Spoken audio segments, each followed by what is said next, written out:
오늘은 힘들어도 주님 바라보고 전진하라 라는 제목으로 하나님 말씀 전하겠습니다. 여러분, 우리 성도의 삶은요, 항상 이 하나님의 뜻, 주님의 뜻을 이루는 삶이 되어야 하는 것이죠. 우리가 생각할 때 내 뜻이 중요하고 내 생각이 중요할 때가 있지만, 그러나 그것을 다 내려놓고 우리는 언제나 하나님의 뜻을 최우선시하고 하나님의 뜻을 이루는 삶을 살아야 하는 것입니다. 그래서 오늘 보면 14절에 보면 이렇게 말씀하죠. 그가 권함을 받지 아니하므로 우리가 주의 뜻대로 이루어지이다 하고, 여기 보니까 주의 뜻대로 이루어지이다. 여러분, 참 위로와 소망이 되는 말씀이죠. 찬송가 중에도요, 주님의 뜻을 이루소서 고요한 중에 기다리니 진흙과 같은 날 빚으사 주님의 형상 만드소서, 이 찬송이 있죠. 여러분, 그렇습니다. 우리 신앙생활의 목표, 우리 삶의 우선순위는 바로 주님의 뜻을 이루는 거예요. 자, 그런데 오늘 이 말씀을 두 가지 차원에서 좀 살펴보려고 하는데요. 하나는, 그러면 하나님은 자신의 뜻을 이루어 가시는데 어떤 방법으로 이루어 가실까? 여기에 초점을 맞춰서 먼저 살펴보고요. 그 다음에 또 한 가지는, 이번에 우리 성도의 입장에서 우리가 주님의 뜻을 이루려면 어떤 삶을 살아야 하는가? 이것을 살펴보고자 합니다. 먼저 하나님은 자신의 뜻을 어떤 방법으로 이루어 가실까요? 여러 가지가 있겠지만 오늘 본문에 의하면 하나님은 땅의 질서를 무시하지 않으시고 이 땅의 질서를 그대로 사용하셔서 하나님의 뜻을 이루어 가신다라는 것입니다. 중요하죠. 하나님은 이 땅의 질서를 초월하지 않으시고 그것을 건너뛰는 것이 아니라 그것을 사용하셔서 하나님의 그 놀라운 뜻을 이루어 가신다라는 것입니다. 오늘 본문은 바울이 밀레도에서 에베소 교회 장로들과 작별 인사를 하고요, 이제 예루살렘으로 가는 그 여정을 보여주고 있는데요. 그런데 오늘 본문 1절에서 3절까지를 보면 바울의 일행이요, 예루살렘으로 올라가는데 이 배를 타고 가는 그 여정을 보여주고 있습니다. 그런데 그 경로를 보니까요, 여러 지역을 지납니다. 밀레도에서 바울의 일행이 배를 타고 고스로 갑니다. 이 고스라는 곳은 밀레도에서 남쪽으로 약 70km 떨어진 섬인데요, 그곳까지 배를 타고 가요. 그리고 고스에서 이튿날 로도라는 곳으로 또 갑니다. 그리고 로도에서 배를 타고 또 85km 떨어진 바다라라는 곳으로 가요. 그리고 바다라에서 다시 배를 타고 가다가 두루라는 곳에 상륙을 합니다. 이렇게 지금 바울이요, 여러 장소를 배를 타고 거쳐가면서 이렇게 이동을 하는데요. 그런데 그럴 수밖에 없어요. 이것은 당시 배가 이동하는 항로이기 때문에 그렇습니다.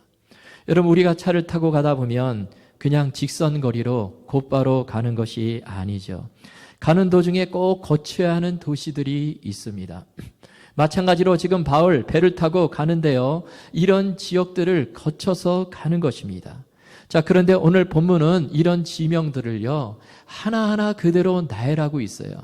그냥 어디서 시작해서 마지막에 여기 도착했다 이렇게 하면서 그 중간 지역들을 생략하지 않아요.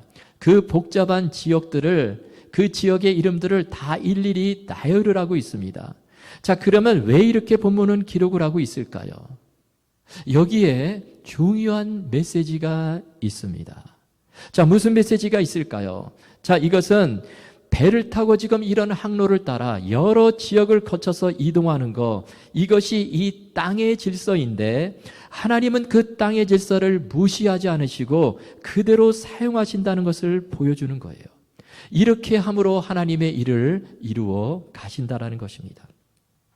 지금 바울이요, 제3차 전도여행을 마치고 이제 선교 보고를 하기 위해 예루살렘으로 돌아가려고 하는데요, 참 피곤하고 지쳐 있었을 것입니다. 선교 여행 자체도 힘든데 또 선교 보고를 하러 예루살렘으로 가는데요, 배를 타고 이런 여러 경로를 거쳐서 가는 거 참으로 힘들겠죠. 여러분, 사실 배를 타는 것 자체만으로도 참 힘듭니다. 여러분 배를 타보셔서 아시겠지만 멀미도 나겠고요, 계속해서 흔들리고 또 먼 거리를 배로 이동하는데요, 그냥 하루 만에 가는 게 아니에요. 여러 날 거쳐서 이렇게 이동을 하는데 얼마나 힘들겠습니까? 자, 그런데 바울은 그 경로를 따라서 예루살렘으로 가는 거예요. 자, 그런데 이때 하나님께서 바울에게 너 선교 여행을 하느라 참 수고했으니까 내가 너를 순간 이동시켜 줄게. 그러면서 바울을 밀레도에서 예루살렘으로 그냥 뿅 하고 순간 이동시켜 준 것이 아니죠. 바울에게 아주 기가 막힌 이 하늘을 나르는 양탄자를 보내주셔 가지고요. 그래서 바울을 이동시켜 주신 것이 아니에요. 하나님은 지금 이 힘든 이 배의 항로를 그대로 사용하셔서, 다시 말씀드리면 이 땅의 질서를 그대로 사용하셔서 바울을 예루살렘으로 보내시는 것입니다. 여러분, 하나님은 이처럼 이 땅의 질서를 사용하셔서 하나님의 뜻을 이루어 가세요. 우리가 하나님의 역사 그러면요, 이 초자연적인 기적을 떠올릴 때가 있죠. 하나님께서 무슨 초자연적인 기적을 보이시지 않을까 그렇게 기대하며 살아갈 때가 있습니다. 물론 하나님 그러실 때도 있지만, 그러나 하나님은 이 땅의 질서를 초월하지 않으신다는 것입니다. 여러분, 예수님께서 이 땅에 오셨을 때 어떻게 오셨습니까? 성인의 모습으로 하늘에서 백마를 타고 이렇게 쫙 내려오셨습니까? 그게 아니죠. 예수님은요, 이 땅의 질서대로 한 아기의 모습으로 이 세상에 오셨어요. 동정녀 마리아의 태를 빌려서 아기로 이 땅에 탄생하셨습니다. 또 예수님 공생의 사역을 시작하시기 전에 무슨 일을 하셨습니까? 이 목수의 일을 하셨죠. 목수의 일을 하시면서 이 땅의 일을 하시면서 가족들을 부양하십니다. 그런데 예수님은 어떤 분이시죠? 예수님 복음서에 보면 오병이어의 기적을 일으키신 분이세요. 물고기 2마리와 보리떡 5개로 5,000명을 먹이신 분이십니다. 예수님 평소에도 이런 것을 사용하실 법한데, 그러나 예수님 그렇게 하지 않으시고 열심히 목수의 일을 하시며 살아가세요. 또 예수님 사역하시면서 갈릴리에서 예루살렘으로 올라가실 때 어떻게 가십니까? 날아가신 것이 아니시죠. 피곤함에도 불구하고 여러 지역들을 거쳐서 걸어서 가시는 것입니다. 여러분, 하나님은 이 땅의 질서를 존중하시고 사용하셔서 하나님 자신의 뜻을 이루어 가십니다. 제가요, 한때 이런 생각을 좀 한 적이 있습니다. 기도 많이 하면 이 영어가 원어민 수준으로 술술 나오게 되면 얼마나 좋을까. 그래서 열심히 기도도 해봤어요. 그러나 여러분, 공부 안 하고 그렇게 영어가 될 리가 없죠. 여러분, 영어를 잘하려면 외국 사람들과 계속해서 이야기하고 집중 투자를 해야 됩니다. 또 여러분, 좋은 대학에 들어가려면 어떻게 해야 되죠? 열심히 공부해야 되죠. 기도만 하고 공부 안 하면 들어갈 수가 없어요. 또 어떤 분들은 이런 분들이 있어요. 아프면 저 기도원에 들어가서 기도하면 낫는다 그러면서 병원 치료도 거부하고 그렇게 살아가는 사람들이 간혹가다 있습니다. 그러나 하나님은 병원 의사를 통해서, 또 이 세상의 약을 통해서 하나님께서 또 치료해 주세요. 그러니까 이 세상의 땅의 질서를 무시해서는 안 된다는 것입니다. 지난 시간에 제가 노아의 방주 말씀드렸는데요. 여러분, 하나님께서 세상에 홍수를 내리셔서 이 땅을 멸하시는데, 그때 노아의 가족을 어떻게 구원하셨습니까? 물이 다 빠질 때까지 노아의 가족을요, 잠시 하늘에 띄우시고 저 구름 위에 띄우시고, 그러다가 물이 다 빠지고 난 다음에 내리시고, 그렇게 하지 않으셨죠. 어떻게 하십니까? 노아에게 방주를 지으라 말씀하십니다. 그래서요, 노아가 이 잣나무로, 하나님 말씀대로 잣나무를 구해다가 방주를 지어요. 그 거대한 방주를 정말 오랜 세월 동안 짓습니다. 그리고 그 방주를 통해서 그 무서운 홍수를 견디는 거예요. 여러분, 이것이 바로 하나님의 방법이었어요. 우리가 이것을 안다면요, 우리가 신앙생활을 좀 이해할 수 있을 것입니다. 여러분, 우리가 신앙생활을 하다 보면 여러 가지 일들을 만납니다. 여러 가지 복잡하고 힘든 일, 어려운 일 만나요. 그것 때문에 지치고 힘들고 낙심하고 그럴 때도 있죠. 자, 그런데 왜 그럴까요? 왜 우리가 이런 일들을 만날까요? 그것이 땅의 질서이기 때문에 그렇습니다. 우리가 이 세상 살면서 거쳐야 하는 과정이기 때문에 그래요. 바울 지금 힘들고 피곤하지만 배를 타고 여러 지역들을 거쳐서 예루살렘에 가는 것처럼 우리도 거쳐야 될 경로, 이 땅의 질서가 있다는 것입니다. 자, 그런데 더 중요한 것이 있어요. 우리가 이 힘든 땅에 질서가 있는데 어떡하나, 우리가 그것만 생각하지 말고요, 그보다 더 중요한 것, 그러나 그 땅의 질서를 주관하시고 다스리시는 분이 계시는데 그분이 바로 하나님이시죠. 여러분, 이 땅의 질서는 내 맘대로 되지를 않습니다. 힘들어요. 어떤 때는 소망이 없어 보입니다. 그러나 우리 하나님은 그 평범한 땅의 질서를 사용하셔서 당신의 뜻, 놀라운 일을 이루어 가신다라는 것입니다.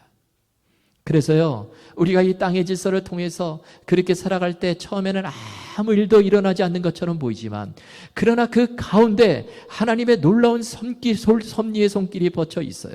그래서 뒤돌아보면 이것이 하나님의 은혜구나, 섭리구나, 그것이 깨달아지게 되는 것입니다.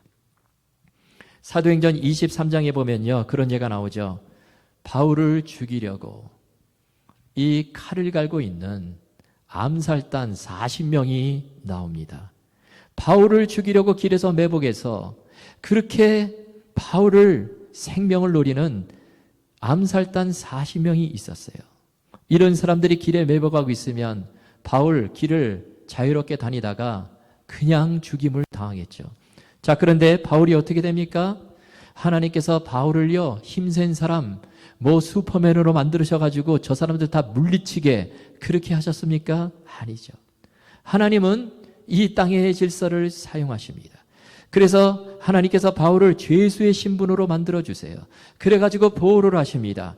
죄수가 되니까 로마 군인들의 보호를 받게 되죠. 이렇게 되니까 그 누구도 함부로 건들 수가 없게 돼요. 암살단이요, 수십 명, 수백 명, 아니 수천 명이 돼도 로마 그 강력한 군대의 보호 아래 있기 때문에 그 누구도 건들 수가 없어요. 또 바울이 로마로 가는데요, 죄수의 신분으로 가게 되니까 뱃삭도 필요 없습니다. 경비도 필요 없어요. 다 먹여주고 재워줍니다. 이렇게 해서 안전하게 로마로 가게 되는 것이죠. 여러분, 하나님은 초자연적인 방법이 아니라 이 땅의 질서를 사용하셔서 바울을 안전하게 로마로 인도해 주시고 그곳에서 복음을 전하게 하시는 것이죠. 여러분, 마찬가지입니다. 우리도요, 내 삶 속에서 무슨 기적 같은 일, 획기적인 일이 없을지라도 너무나 평범한 이 세상 속에 살아가지만, 그러나 하나님께서 놀라운 섭리와 놀라운 은혜로 저와 여러분을 인도해 주심을 믿으라는 것입니다. 중요한 것은 우리가 이 땅의 질서로 인해서 걱정하고 고민하는 것이 아니라 그 땅의 질서를 수용하며 그대로 그 속에서 살아가되 다 하나님께 맡기는 거예요. 하나님께 맡기고 인도함을 받는 것이 참으로 중요합니다. 그러면 우리 하나님께서 모든 것을 합력해서 선을 이루어 주실 것입니다. 여러분, 이 믿음 가지시고요, 우리가 이 복잡한 세상 살아가시는데 낙심하지 마시고 땅의 질서를 가지시고 하나님께서 놀라운 섭리 가운데 하나님의 일을 이루어 가시는 그 하나님 바라보시고 끝까지 믿음의 길 걸으시는 저와 여러분 다 되실 수 있기를 주님의 이름으로 축원합니다. 자, 그렇다면 이번에는 두 번째로 우리가 하나님의 뜻을 이루는 삶을 살려면 어떻게 살아야 할까요? 자, 그것은 힘들어도 주님 바라보고 전진하는 것입니다. 힘들어도 피하지 말고 주님의 사명 감당하라는 거예요. 세상에는 두 종류의 사람이 있습니다. 하나는 계속해서 피해 다니는 사람이죠. 하라 그러면요, 힘들어서 못한다, 바빠서 못한다, 그러면서 계속해서 피해 다녀요. 자, 그런데 또 한 종류의 사람은요, 힘들어도 어려워도 주님 바라보고 순종하며 전진합니다. 그런데 우리 하나님의 뜻은 이 후자의 사람들을 통해서 이루어지는 것이죠. 자, 오늘 본문이 그것을 보여주는데요. 바울이 예루살렘으로 가려고 합니다. 자, 그러면 왜 예루살렘으로 가려고 했을까요? 그것은 그동안의 선교 사역을 이렇게 매듭짓고 선교 보고를 하기 위해서, 그리고 특별히 이방인들에게도 복음이 전해져서 많은 성과가 있었다, 그 사실을 보고하기 위해서 예루살렘으로 가는 거예요. 자, 그런데 문제가 있어요. 그것이 뭐냐면 바울이 예루살렘으로 가는 것을 말리는 사람들이 있었다라는 것입니다. 가면 안 된다고 막 말려요. 그런데 또 그렇게 말하는 사람들이요, 다 성령 충만한 사람들입니다. 본문에 보면 그 사람들이 2번이나 바울에게 가지 말라고 말리는데요. 자, 먼저 4절을 보십시오. 제자들을 찾아 거기서 이래를 머물더니 그 제자들이 성령의 감동으로 바울더러 예루살렘에 들어가지 말라 하더라. 여기 제자는 두로에 있는 제자들인데요. 이 제자들이 바울에게 예루살렘에 가지 말래요. 그것도 성령의 감동을 받아서 그렇게 말하는 것입니다. 또 바울이 가이사랴 빌립보에 이 가이사랴의 빌립 집사 집에 머물고 있는데요. 자, 거기서 아가보라고 하는 선지자가 유대로부터 내려와서 이렇게 말합니다. 자, 10절 11절 말씀입니다. 여러 날을 머물러 있더니 아가보라 하는 한 선지자가 유대로부터 내려와 우리에게 와서 바울의 띠를 가져다가 자기 수족을 잡아매고 말하기를 성령이 말씀하시되 예루살렘에서 유대인들이 이같이 이 띠 임자를 결박하여 이방인의 손에 넘겨주리라 하거늘. 여기 나오는 이 아가보 선지자가 누구일까요? 이 사람은요, 사실 만만한 사람이 아니에요. 이 사람은 정말 진짜입니다. 이 사람이 예전에 이런 예언을 했죠. 성령의 감동을 받아서 천하의 흉년이 될 것이다, 이렇게 예언을 했는데 그대로 됐어요. 로마 황제 글라우디오 때 이 아가보 선지자가 말한 대로 큰 흉년이 들었어요. 자, 그런데 그 아가보가 와서 바울에게 당신이 지금 예루살렘에 가면 결박을 당하고 고난을 당하게 될 것이다, 이렇게 예언을 한 것입니다. 그것도 성령께서 내게 그렇게 말씀해 주셨다, 그렇게 말하는 거예요. 그러면서 어떤 동작까지 취합니다. 바울의 띠를 가져다가 자기의 손과 발을 묶고요, 예루살렘에 가면 이렇게 결박을 당할 것이다, 이렇게 말하는 거예요. 그러자 그 말을 들은 그곳에 있는 사람들, 그리고 바울의 동역자들이 어떻게 합니까? 자, 12절을 보십시오. 우리가 그 말을 듣고 그곳 사람들과 더불어 바울에게 예루살렘으로 올라가지 말라 권하니. 자, 지금 다 말리는 것입니다. 뭐하러 지금 그 위험한 곳에 가서 그렇게 고난을 당하냐? 그러면서 지금 바울의 동역자들, 그곳에 있는 사람들이 다 말려요. 자, 그런데 바울이 어떻게 합니까? 그 말을 듣고 안 갑니까? 그래도 갑니다. 13절을 보십시오. 바울이 대답하되 여러분이 어찌하여 울어 내 마음을 상하게 하느냐? 나는 주 예수의 이름을 위하여 결박당할 뿐 아니라 예루살렘에서 죽을 것도 각오하였노라 하니. 지금 결박과 환난이 기다리고 있습니다. 죽을지도 몰라요. 그런데 바울 그 어려움을 피하지 않고 그래도 가겠다는 것입니다. 자, 그런데 우리가 여기서 짚고 넘어갈 것이 있는데요. 여러분, 누구의 말이 지금 맞습니까? 지금 바울에게 예루살렘에 올라가지 말라, 이렇게 말리는 사람들이 있습니다. 이 사람들도 성령의 감동을 받아서 말한 사람들이고, 바울은 올라가겠다고 그럽니다. 여러분, 바울 얼마나 성령 충만한 사람입니까? 자, 그러면 누구의 말이 맞을까요? 우리가 이것을 어떻게 해석을 해야 할까요? 여러분, 한 성령님께서 지금 두 말을 다르게 한 것입니까? 그렇지 않죠. 자, 우리가 이것을 이렇게 봐야 합니다. 사실은 성령님께서 이 고난에 대해서 말씀하신 것은 맞아요. 바울, 실제로 네가 예루살렘에 올라가면 결박당하고 고난당할 것이다, 이 말씀을 하셨어요. 자, 그런데 그렇다고 해서 성령님께서 예루살렘으로 올라가지 말라, 그렇게 말씀하신 것은 아니라는 것입니다. 그런데 본문에 나오는 사람들, 그것을 어떻게 해석을 했습니까? 고난이 있으니까, 어려움이 있으니까 가면 안 돼, 이렇게 해석을 해버린 거예요. 여러분, 똑같은 성령님인데 다르게 해석을 한 것이죠. 사실 아가보 선지자, 제가 아까 말씀드렸는데요, 아가보 선지자가 예언한 것이 무엇입니까? 사도 바울에게 내가 예루살렘에 올라가면 거기서 결박당하고 고난을 당할 것이다, 여기까지만 예언을 했어요. 가지 말라고 그러지는 않았습니다. 그런데 바울과 함께 있는 사람들, 그리고 두로에 있는 제자들은 어떻게 해석을 했습니까? 어려움이 있으니까 이거는 피해야 된다, 이것은 자기 생각인데 그 자기 생각에 따라 그렇게 바울에게 가지 말라고 말렸다라는 것입니다. 여러분, 하나님의 뜻은 무엇일까요?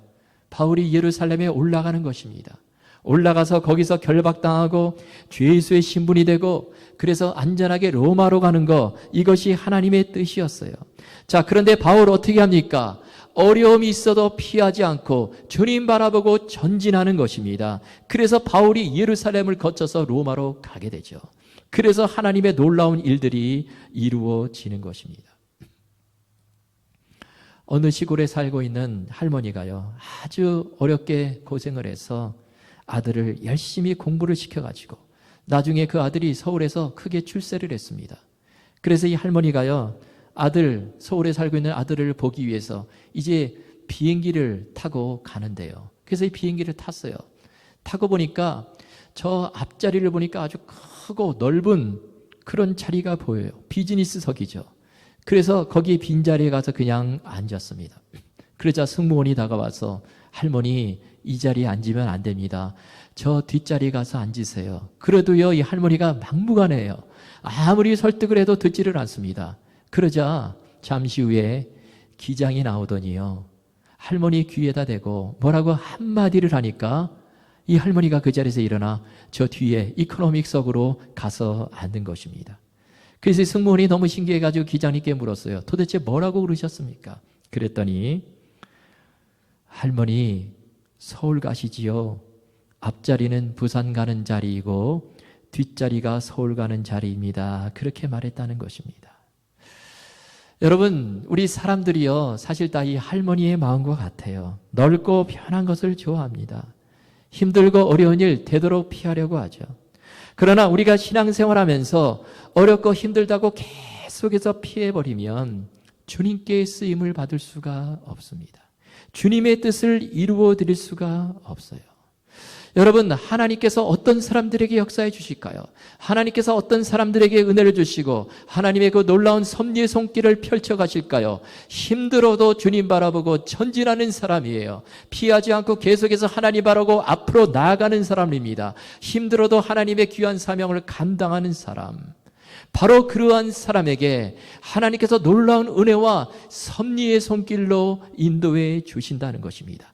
그래서 이것은요, 그 사람들만이 누리는 축복이죠. 룻기에 나오는 룻, 어떻게 축복을 받았습니까? 룻이요, 큰 축복을 받았어요. 그런데 힘들고 어려워도 피하지 않고 하나님 바라보고 전진했기에 축복의 여인이 될 수 있었던 것이죠.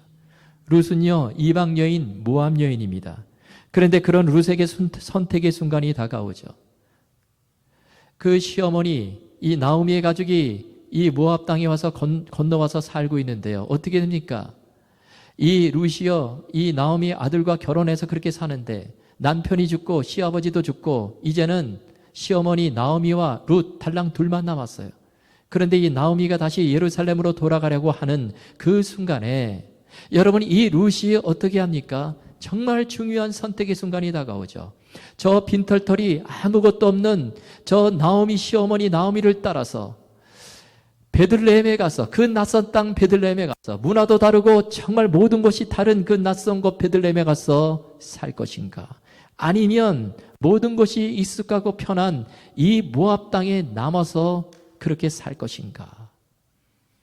그런데 이 룻 어떻게 합니까? 힘들지만 하나님 바라보고 이스라엘 땅으로, 베들레헴 땅으로 가는 것입니다. 그랬더니 거기서 놀라운 일이 벌어지죠. 상상도 못할 하나님의 섭리의 손길을 체험하게 되는 것입니다. 거기서 정말 하나님의 섭리 가운데 너무나 훌륭한 남편 보아스를 만나게 되고 그의 후손을 통해서 다윗 왕이 태어나게 되고요. 또 그 계보를 통해서 예수 그리스도가 이 땅에 오시는 거예요. 그래서 성경의 족보에 이 룻의 이름이 올라가는 것입니다. 여러분, 이 여인 룻을 통해서 하나님의 놀라운 뜻이 이루어져 가는 것이죠. 오늘 본문도 마찬가지입니다. 바울 힘들어도 주님 바라보고 예루살렘에 올라갔더니 어떻게 됩니까? 자, 아가보 선지자가 예언한 대로 바울이 결박당하고 죄수가 돼요. 그런데 그 고난은 사실 하나님의 놀라운 섭리였어요.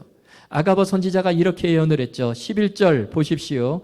우리에게 와서 바울의 띠를 가져다가 자기 수족을 잡아매고 말하기를 성령이 말씀하시되 예루살렘에서 유대인들이 이같이 이 띠 임자를 결박하여 이방인의 손에 넘겨주리라.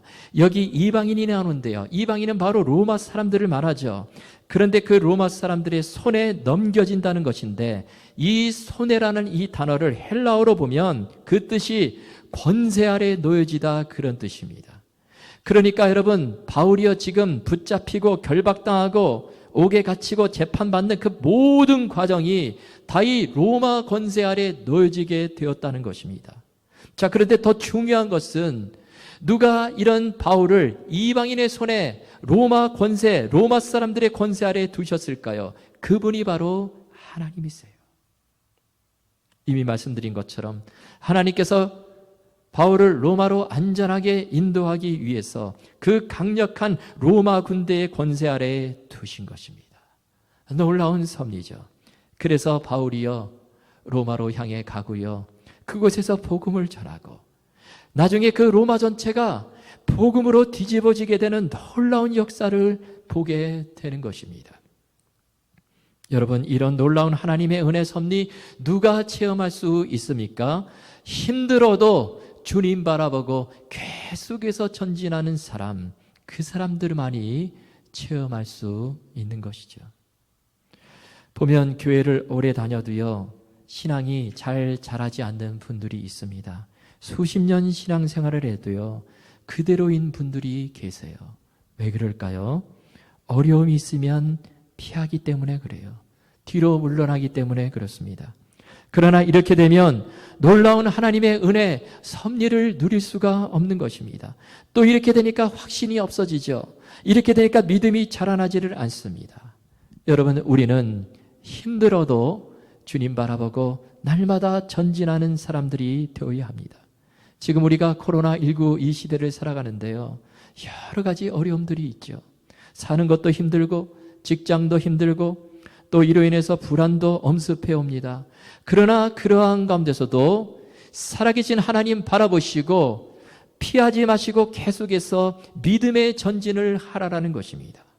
여러분, 이 땅의 질서를 다스리시는 분은 우리 하나님이세요.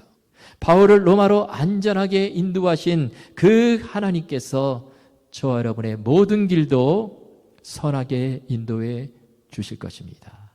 여러분, 오늘 이 말씀 붙잡으시고요. 그저 어떤 상황 가운데 있든지 주님 바라보시고 날마다 전진하시고 주님의 귀한 사명 잘 감당하시는 저와 여러분 다 되실 수 있기를 주님의 이름으로 축원합니다.